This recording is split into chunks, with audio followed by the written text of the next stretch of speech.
জামাত NCC আর চরমনার ভণ্ড ধর্মসাইদের কোন চেষ্টা করে লাভ হবে না।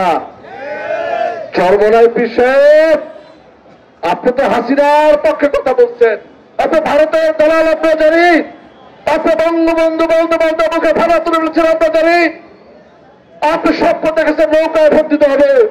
বরিশালে নির্বাচনে যখন বাড়তে বাড়তে আপনার দাঁত একটা খুন হয়ে গেল, এই চরমনার বিশ্বের ঘুম বাজছে আওয়ামী লীগ খারাপ, আবার কোন জায়গায় ফিরে গেছে বলে না, পুরান চাউল হাতে বলে আবার আপনি আওয়ামী লীগের চামচামি শুরু করেছেন। মাঠে আসুন, ভোটের মাঠে আসুন, জামাত ইসলাম কয়টা আসন পাল দেখা যাবে। আসুন চরমনার ভোটের মাঠে, একটা আসনও চরমনার বাংলাদেশে নাই। আছে ওদের আছে জামাত ইসলাম।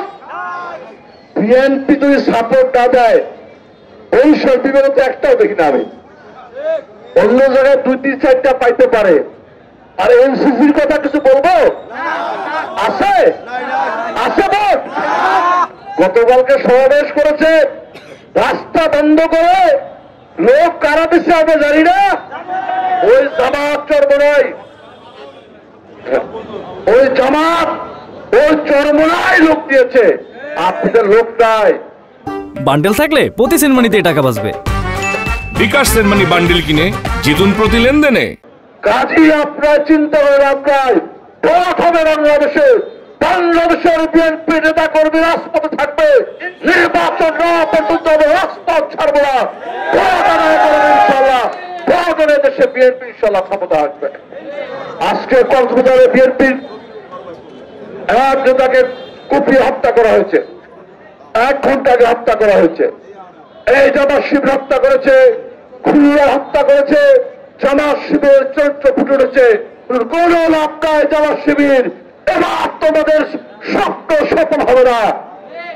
ভোটটায় 3% ক্ষমতায় যাওয়ার স্বপ্ন দেখো, 71 দেখেছিলা, শহীদ জিয়ার টাকে তোমরা ধ্বংস হয়ে গিয়েছিল, এবারও তোমরা ধ্বংস হবা।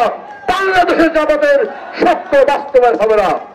আর একটা বিষয় আমি আপনাদেরকে বলতে চাই, বিএনপি নেতা কর্মী যারা আছে, অল্প নয় সন্ত্রাস চাঁদাবাজের বিরুদ্ধে ঐক্য থাকতে হবে। যদি বিএনপির কোন নেতা কর্মী অন্যায়ের সাথে লিপ্ত থাকে, পুলিশে ধরিয়ে দেবেন। আমরা চাঁদাবাজ সন্ত্রাস বিএনপি তো চাই না, চাই না, চাই না। আমি বরগুনার মানুষকে আহ্বান করবো, বরগুনা জেলা বিএনপি চাঁদাবাজের বিরুদ্ধে ঐক্যবদ্ধ। সন্ত্রাস চাঁদাবাজ ঘুটলে রাস্তাটা বিএনপি হবে না। আমি আর বক্তৃতাদের গাড়িতে করবো না, সবাইকে আমার সঙ্গে অভিনন্দন জানিয়ে আমার বক্তৃতা শেষ করছি। বাংলাদেশ জিন্দাবাদ, জাতীয় দল জিন্দাবাদ। আসসালামু আলাইকুম।